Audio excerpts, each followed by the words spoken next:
Good morning students, my name is Bhanu Prakash. Today we are going to discuss a topic in chemistry called as basic concepts of chemistry. This topic is also known as stoichiometry. Stoichiometry literally means combination of three words: stoi, chio and metry. Metry means measurement. Stoi and chio represent atoms and molecules. So, the literal meaning of stoichiometry is measurement of atoms and molecules. Indirectly, this topic covers all types of numerical problems related to chemistry. We can divide this topic stoichiometry into few concepts and can be discussed separately. The first concept is called mole concept. Under this heading, we will see what is meant by mole and calculations related to moles. Mole is just like a dozen. Dozen indicates 12 units, which can be applied to anything in our day-to-day life. Similarly, in the calculations related to chemistry, this term mole is also used. Mole is equal to Avogadro number of chemical species. Avogadro number value is 6.023 into 10 power 23 units. So, quantity of matter that contains so many number of structural units is taken as 1 mole. Here structural units means they can be either atoms or molecules or ions. So, in order to measure them, we can make use of the concept of mole. Number of moles are indicated with the letter N and they are calculated as weight by gram atomic weight in case of elements, and in case of compounds it is calculated as weight by gram molecular weight. The gram atomic weights of elements can be obtained from standard scientific tables. The sum of individual atomic weights present in a molecule will give you gram molecular weight. So, by using these relations we can find out number of moles. Once we find out the number of moles, they can be converted into number of structural units or into weight or into volume. We use the term molar mass. Molar mass is mass of 1 mole of any substance. Molar mass refers to the mass of 1 mole of the matter. The matter can be either in the form of elemental state or in the form of compound state. In case of elements, molar mass will be equal to gram atomic weight. Gram atomic weight is sometimes referred to as gram atom also. Whereas, if the matter is present in compound state, then molar mass will be equal to gram molecular weight. Sometimes gram molecule is also used to indicate the same thing. Now, how to convert number of moles into weights or number of moles into number of particles and volume. 1 mole of any substance if you take, its weight will be equal to its gram atomic weight or gram molecular weight, and it is also equal to Avogadro number of structural units. In case of elements, structural units will be atoms. Therefore, if you take 1 mole of an element, it is equal to gram atomic weight and it is also equal to Avogadro number of atoms. Similarly, if you take 1 mole of a compound, its weight will be equal to its gram molecular weight and it is also equal to Avogadro number of molecules. Similarly, to convert moles into volume, we make use of a term called as GMV, meaning gram molar volume. So, this is applicable in particular for gases. In case of gases, 1 mole of any gas at STP occupies a volume of 22.4 liters. This volume is taken as a gram molar volume. Therefore, 1 mole of a gas if you take under STP conditions, then volume occupied will be equal to 22.4 liters. STP stands for standard temperature and pressure. Standard temperature is 0 degree centigrade, standard pressure is 1 atmospheres. While solving the problems, if the conditions are not under STP conditions, then we can make use of equation of state to convert, that is P1 V1 by T1 is equal to P2 V2 by T2. One set of conditions can be taken for STP and one set of values for given conditions. So, now based on this concept, how to solve few problems, let us see. For example, calculate the number of moles of glucose present in 540 grams. When a problem comes like this, we have to check what type of substance is given. Glucose comes under the category of compound with the molecular formula 𝗧6H12O6. So, for compounds, number of moles are calculated by using the relation weight by gram molecular weight. Weight of glucose is given as 540. Gram molecular weight you have to calculate from the molecular formula. Glucose molecular weight is 6 into 12, where 12 is gram atomic weight of carbon. Hydrogen gram atomic weight is 1, oxygen atomic weight is 16. So, the total comes out to 180. So, in place of gram molecular weight, we can take 180 and that comes out to 3. That means, number of moles of glucose present in 540 grams is equal to 3. As moles is a number, it does not carry any unit. Suppose a problem comes like this. What is the weight of 0.1 moles of sodium carbonate? In this problem, number of moles are given and he is asking you to calculate what is the weight of substance. Here the substance in consideration is sodium carbonate, which comes under compound category and carries a molecular formula Na2CO3. Its gram molecular weight is to be calculated first. The total comes out to 106.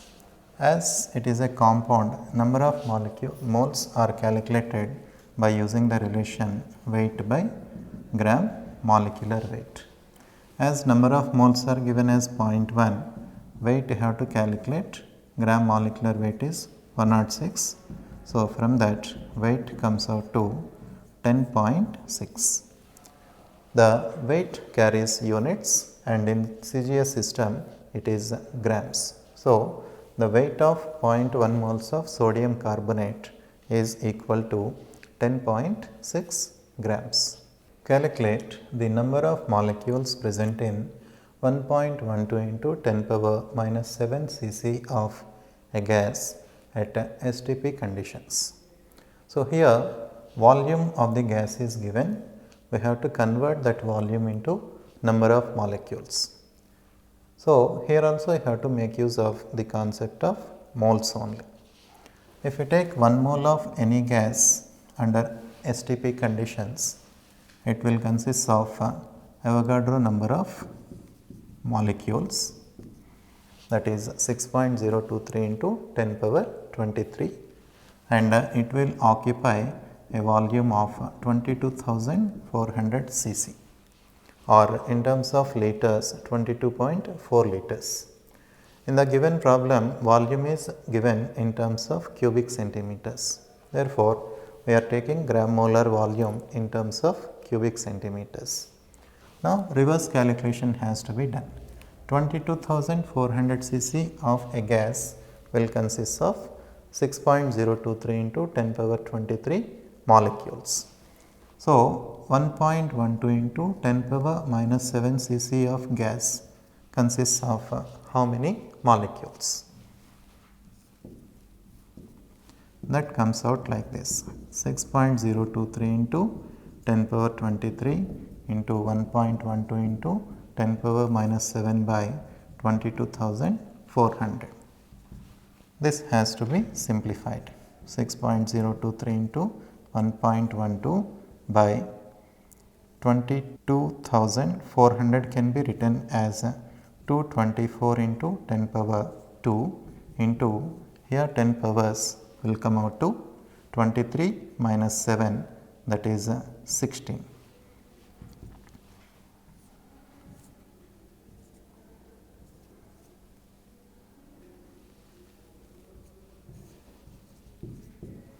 So, approximately the value comes out to 3.01 into, this comes out to 10 power 4, and that is 10 power 12.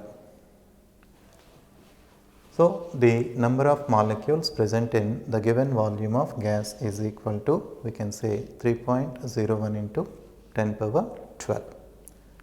As number of molecules means a number, it does not carry any units here. Say a problem comes like this: what volume of hydrogen at STP is required to reduce 0.795 grams of copper oxide to give copper and water?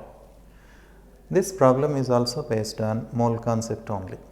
The difference is you have to write down the corresponding equation to solve the problem. Data will be available in the problem for writing the balanced equation. Here, hydrogen required to reduce a given weight of copper oxide to give copper and water, means copper oxide and hydrogen will be the reactants, copper and water will be the products. So, equation you can write like this: copper oxide is CuO and it is heated with hydrogen gas, will be converted into copper and water. So, it is a balanced equation, you need not balance it further. As per the balanced equation, 1 mole of copper oxide will be reduced by 1 mole of hydrogen, then we will get 1 mole of copper and 1 mole of water. Now, pick up the molar relation required to solve the problem. A given weight of copper oxide is given, you have to calculate volume of hydrogen. So, this is the molar relation required. As per the balanced equation, 1 mole of copper oxide requires 1 mole of hydrogen gas for its complete reduction. Now, these moles are to be converted into grams because copper oxide is given in terms of weight. 1 mole of copper oxide's weight means we have to take the gram molecular weight of copper oxide. Copper atomic weight is 63.5, oxygen is 16. So, the total comes out to 79.5 grams. So, 79.5 grams of copper oxide. 1 mole of hydrogen means in terms of volume, it is 22.4 liters. So, the molar relation is for the reduction of 79.5 grams of copper oxide, 22.4 liters of hydrogen gas is required. So, in order to reduce 0.795 grams of copper oxide, how much of hydrogen gas is required? That is the problem. Now, we can solve it very easily. 0.795 into 22.4 by 79.5. So, this can be simplified as 79.5 into 10 power minus 2 into 22.4 by 79.5, that comes out to 0.224 liters. or you can convert it into milliliters and represent it as 224 ml. Now see this problem. Calculate the volume of oxygen at STP required for the complete combustion of 100 ml of acetylene. So here the balanced equation required is combustion of acetylene. Acetylene's molecular formula is C2H2. Combustion means complete and rapid oxidation, means reaction with oxygen. And during combustion of a hydrocarbon, you will get carbon dioxide and water vapor along with the liberation of energy as the products. Now, first you have to balance this equation. Number of oxygen atoms on the product side are 5. So, I can write here 5 by 2 O2. From the balanced equation, now we can solve the problem. The molar relations involved are 1 mole of acetylene requires 2.5 moles of oxygen. Now, these moles are to be converted into what? For that, we have to check the problem. In the given problem, the reactants are given in terms of volume. So, we need to convert this molar relation into volume relation. 1 mole of any gas at STP will occupy 22.4 liters. Therefore, 22.4 liters of acetylene gas requires 2.5 into 22.4 liters of oxygen. Now, in the given problem, volume of acetylene given is 100 ml.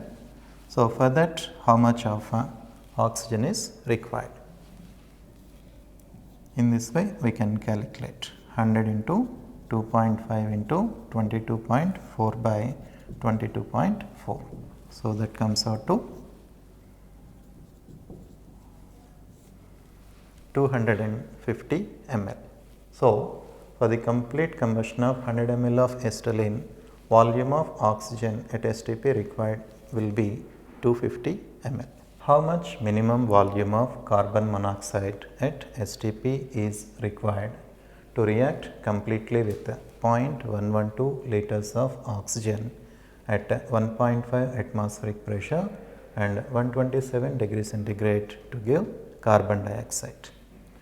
Now, in this problem, the equation required is reaction between carbon monoxide and oxygen.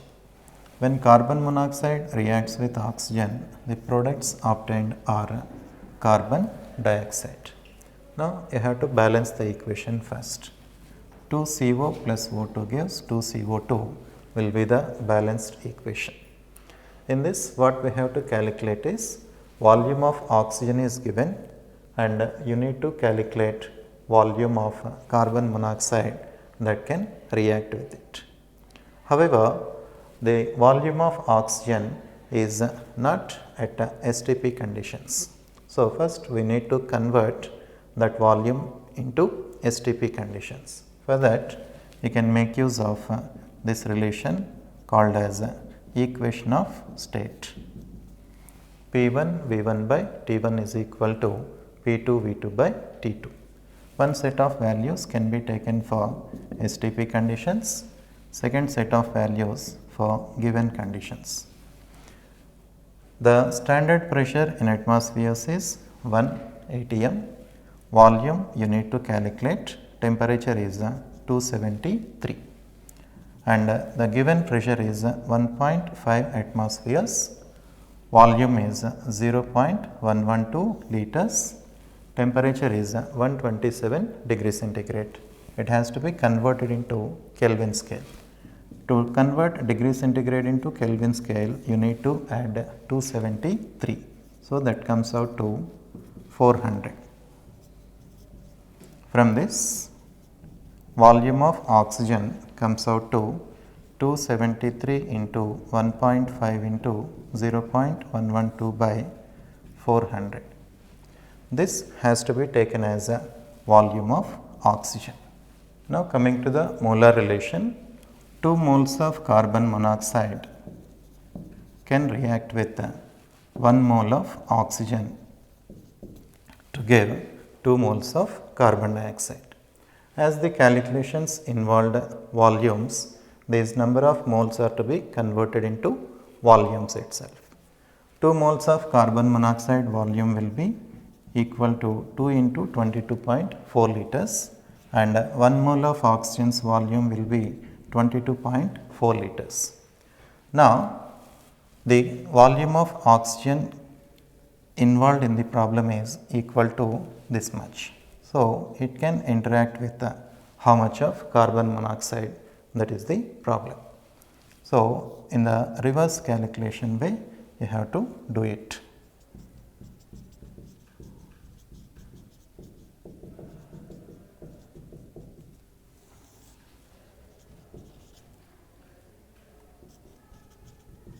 The value approximately comes out to 230 ml. Calculate the amount of 90% sulfuric acid required for the preparation of 420 kilograms of HCl. Now, how can you prepare HCl starting from sulfuric acid? You should know the reaction involved. Common salt, which is represented as NaCl, reacts with sulfuric acid to give sodium sulfate and hydrochloric acid. Now, you have to balance the equation. In order to balance, you have to multiply with 2 sodium chloride and HCl2, then it is the balanced equation. Now, pick up the molar relation required. From the balanced equation, 1 mole of sulfuric acid can produce 2 moles of HCl, that is the molar relation. Now, convert this molar relation to solve the problem. The data required is in the terms of kilograms. So, we need to convert the number of moles into weights. 1 mole of sulfuric acid's weight will be equal to its gram molecular weight, which is equal to 98 grams. 2 moles of HCl's weight means 2 into 1 mole of HCl's weight of HCl is 36.5. That means 98 grams of sulfuric acid is required for the preparation of so many grams of HCl. Now, we need to prepare 420 kg of HCl. For that purpose, how much of sulfuric acid is required?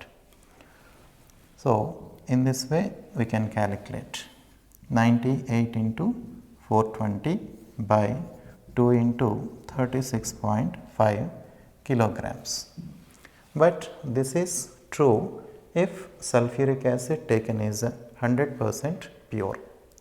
When percentage of purity is not equal to 100, the value which we have obtained from the molar relation has to be modified little bit.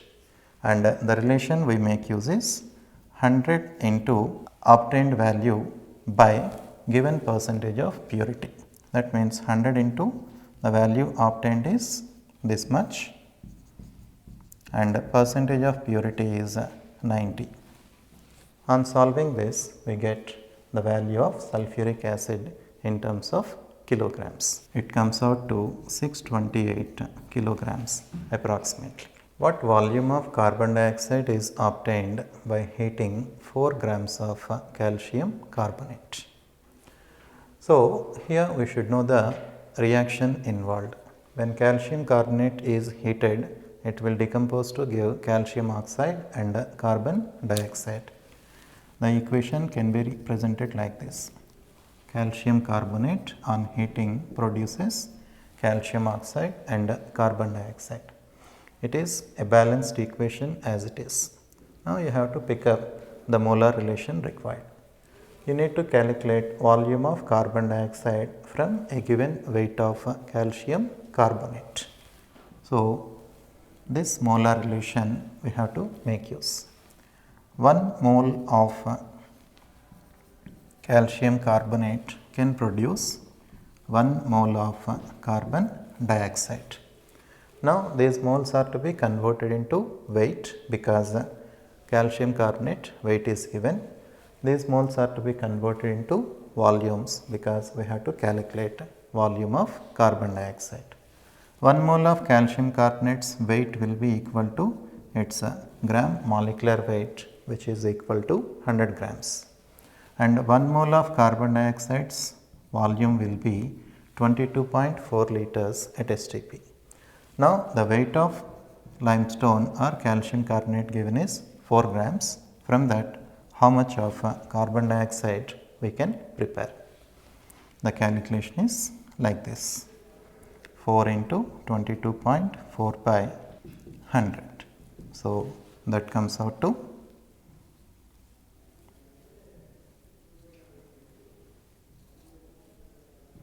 89.6 by 100 or 0.896 liters, or better you represent it in terms of milliliters, that is 896 ml.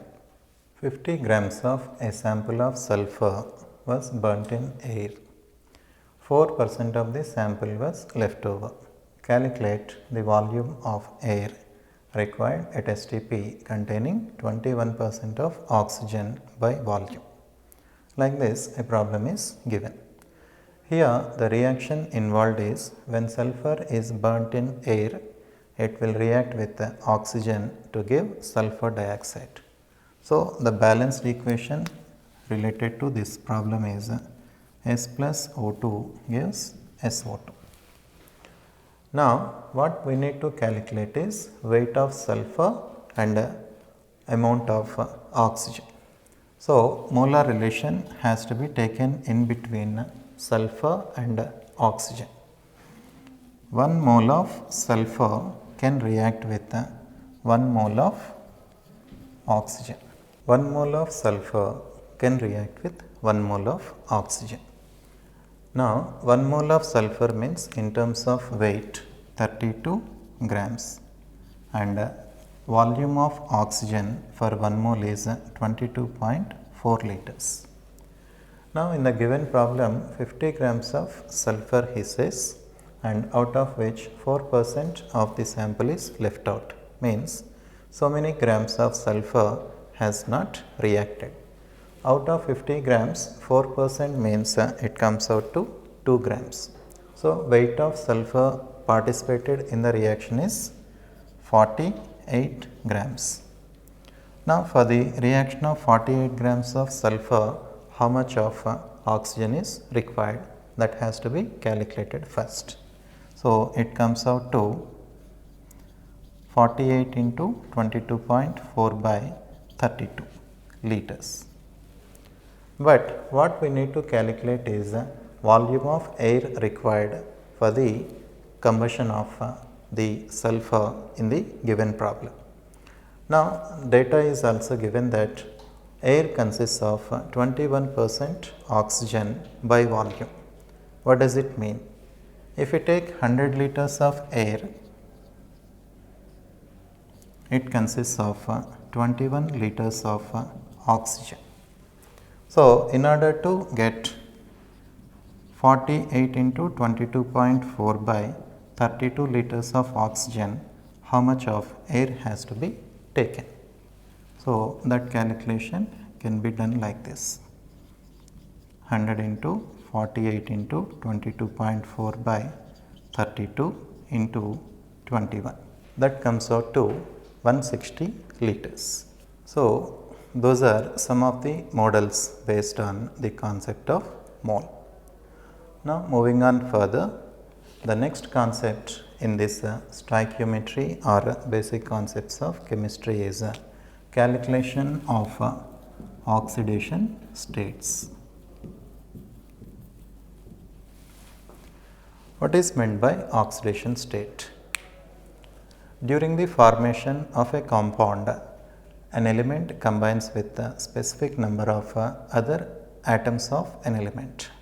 The combining capacity of an element with other elements is commonly called as valency, and valency, if represented along with charge, that can be taken as a oxidation state. So, oxidation state can be taken as equal to plus or minus valence. Plus is taken when the element concerned is electropositive in nature, minus if the element concerned is electronegative in nature. Electropositive elements are elements with a lower electronegativity value. They lose electrons during the formation of a compound. Hence, they get positive oxidation state value.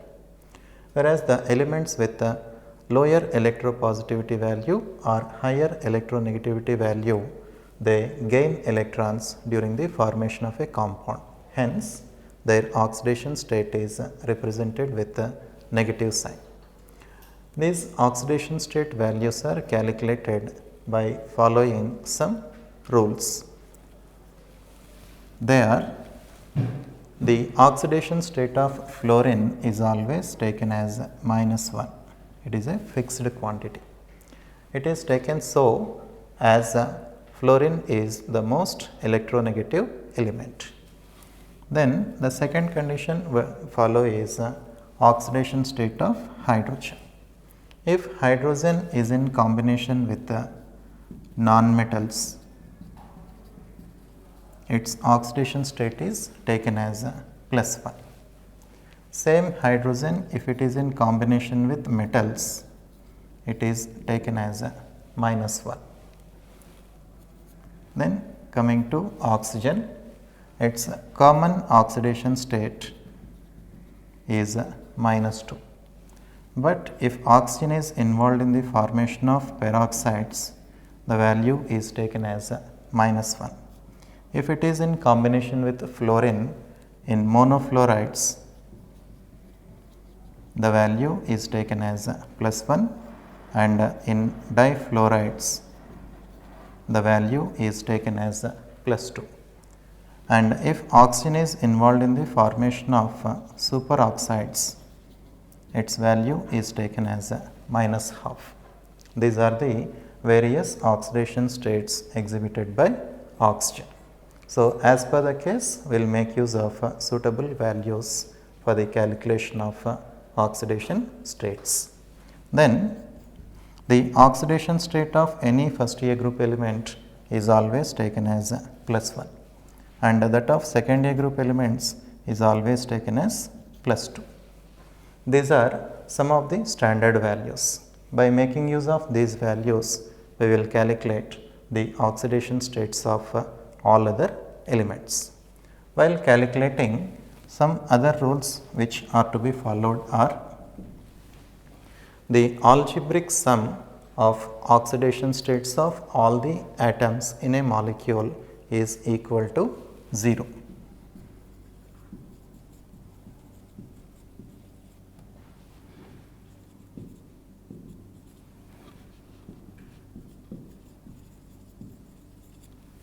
In case of ions, the algebraic sum of oxidation states of all the atoms has to be taken as equal to the charge. If it is cation, it will be equal to positive charge, and if it is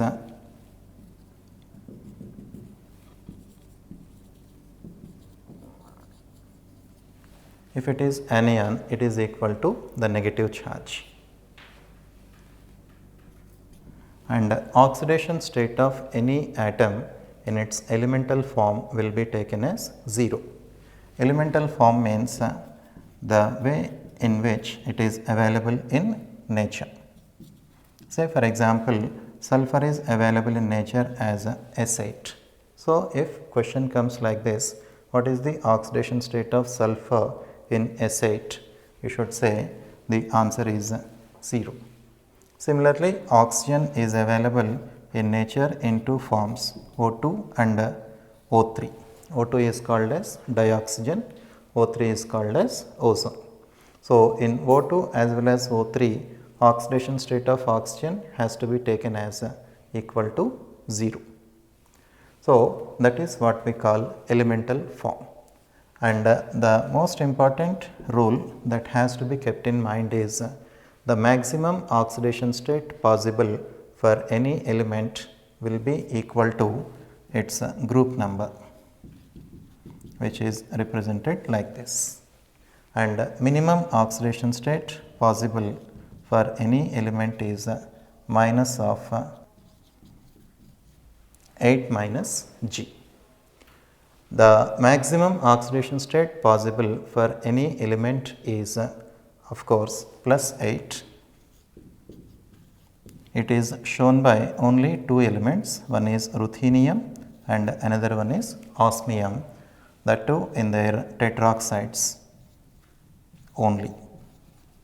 So, if for any element the calculated oxidation state value is exceeding plus 8 means somewhere the calculation is wrong.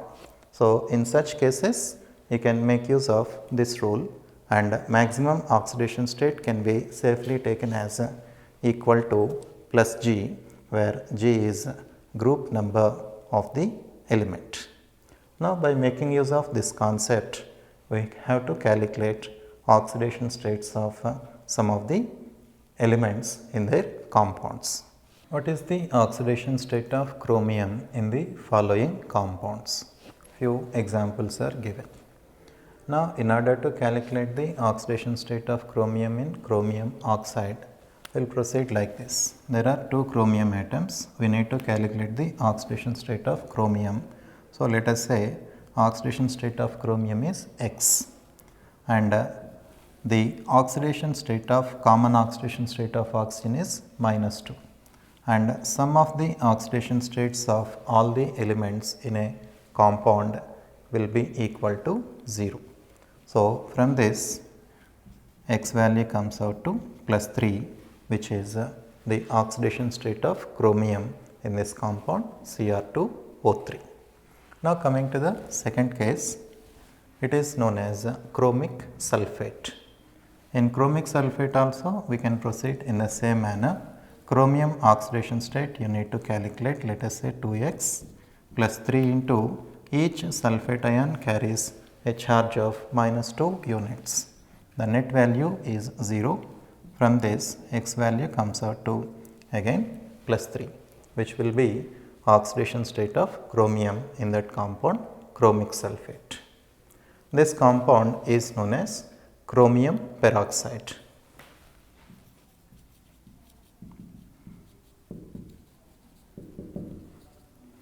If we calculate the oxidation state by normal method, it comes out to plus 10.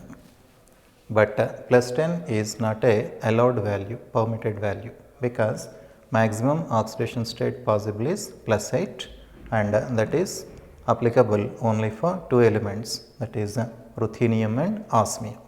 Now, what is the mistake that we have committed here? In chromium peroxide, the structure, if you look at its structure, is known as butterfly structure. Looks like this. In this oxygen link is called as peroxy bond. So, two such peroxy bonds are present in this compound chromium peroxide. So, the oxidation state for oxygen atoms involved in peroxy bond has to be taken as equal to minus 1. Only this oxygen is connected with chromium in a normal manner. So, its oxidation state value has to be minus 2. So, the sum of negative charges is minus 6, and chromium will carry the equivalent but opposite charge, that is plus 6. So, whenever you get abnormal oxidation state values during the calculation, we have to check for structure. When you are not sure of the structure, you can apply the rule maximum oxidation state possible for an element is always equal to its group number. Chromium, as you know, belongs to D block, and it is present in 6B group. So, its oxidation state value can be safely taken as equal to plus 6, which will be true even from the structure. Then coming to the next case, this compound CrOH thrice is called as chromium hydroxide. In this, If X is taken as oxidation state of chromium, each hydroxide ion will carry 1 unit of negative charge. Net value has to be taken as equal to 0, and from that the oxidation state of chromium comes out to +3. In this manner, for any element in any compound or ion, we can calculate the oxidation state values simply by applying the rules. Whenever you get abnormal values, check for the structure of the compound, or better you apply the relation that maximum oxidation state is equal to +G and minimum oxidation state is equal to minus of 8 minus G, or you can convert it as G minus 8. In that way, oxidation state of any element can be calculated. Balancing of redox equations by ion electron method. A redox reaction means the chemical reaction in which both oxidation and reduction take place. Oxidation involves loss of electrons, reduction involves gain of electrons. The method is known as ion electron method. It is also called as half reaction method. Now, to balance the equations by this method, following rules are to be followed. First rule is we have to divide the given equation into two half reactions, namely oxidation half reaction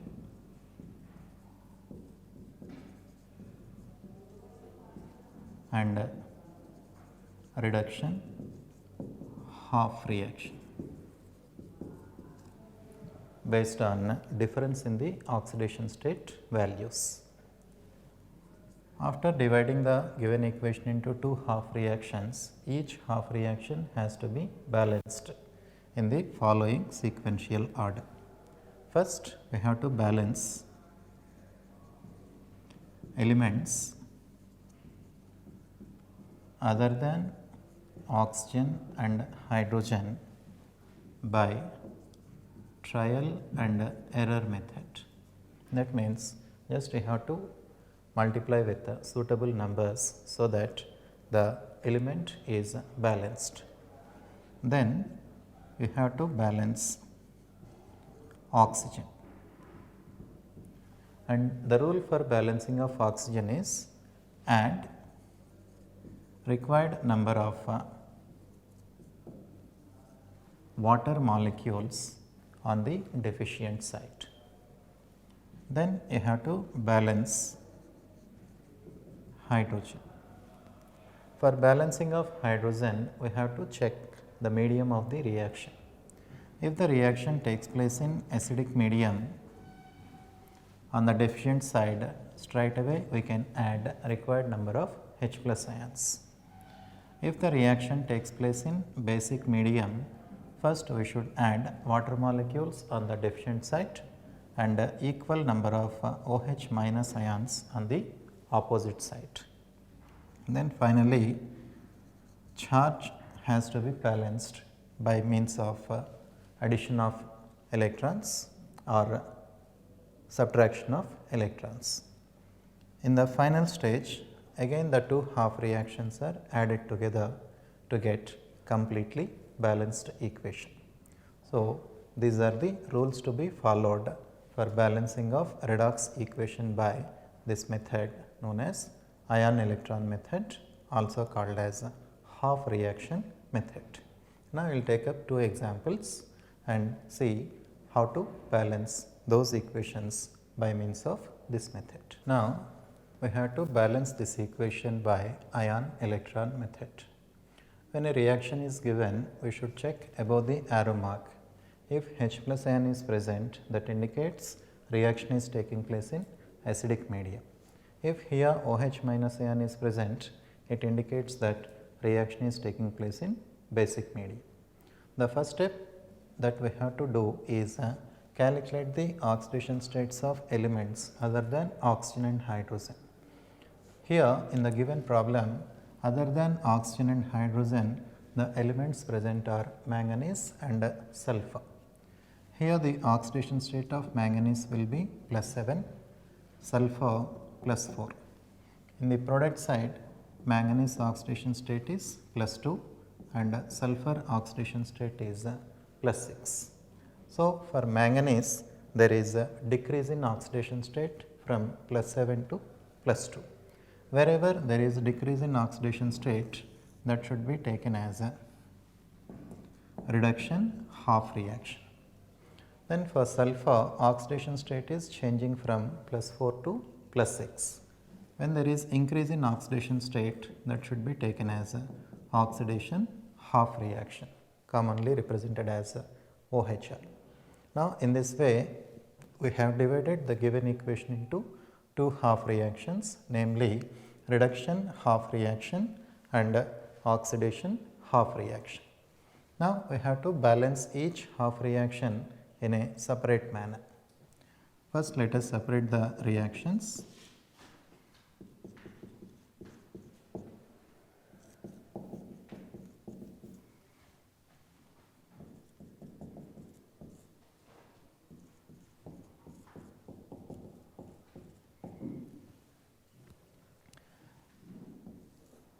The order of balancing of equations is element other than oxygen and hydrogen, and finally charge.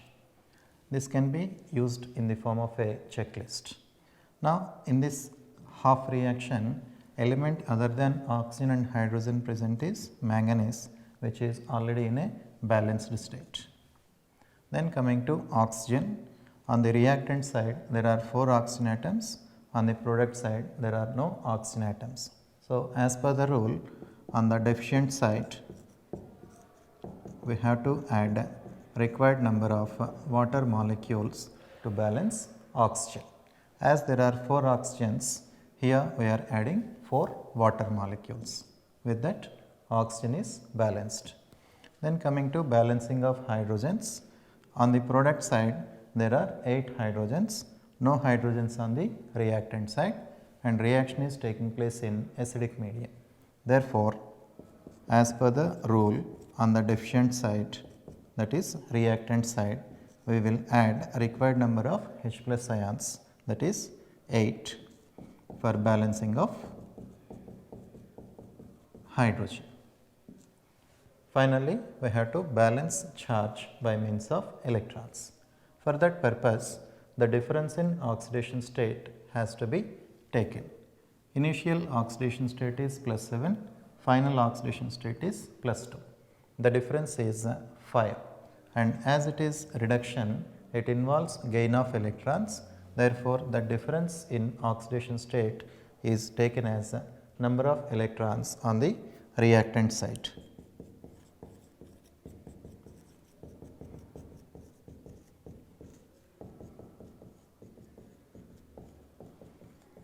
With this, we have balanced the charge.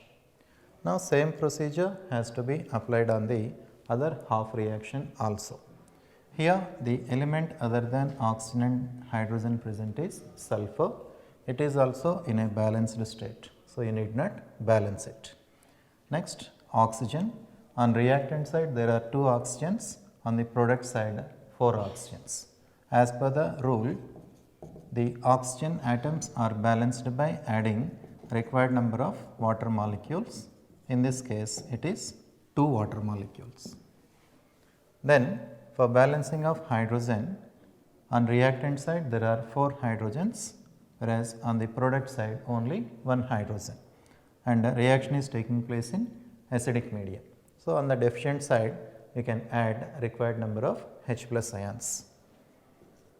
SO2 plus 2H2O gives HSO4 minus plus 3H plus.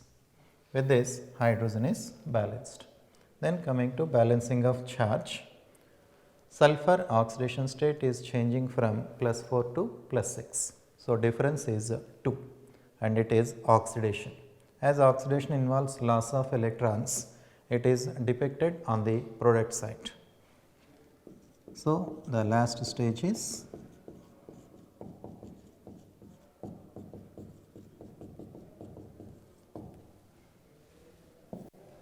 Now, the two half reactions are to be added to get completely balanced equation. For that purpose, before adding, we should see that number of electrons in either of the reactions are same.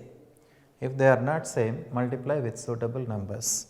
In this case, number of electrons are not same. So, we will multiply this equation with 2, this equation with 5, and then we will add the equation.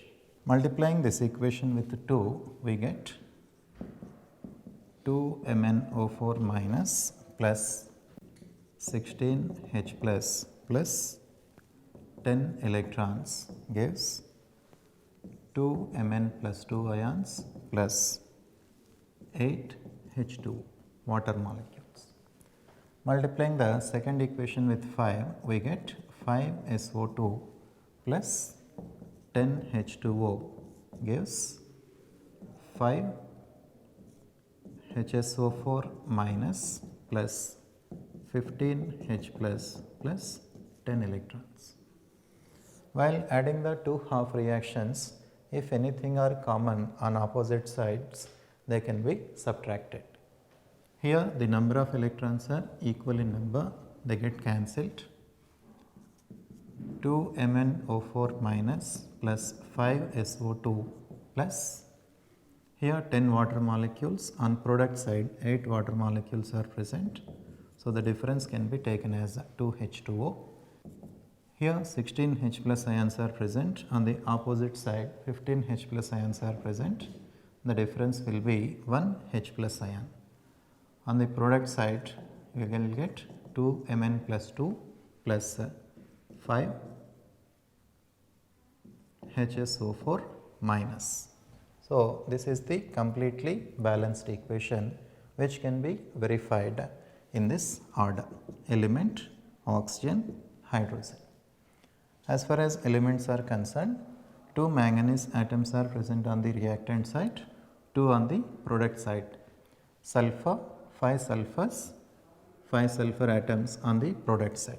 That means element is balanced.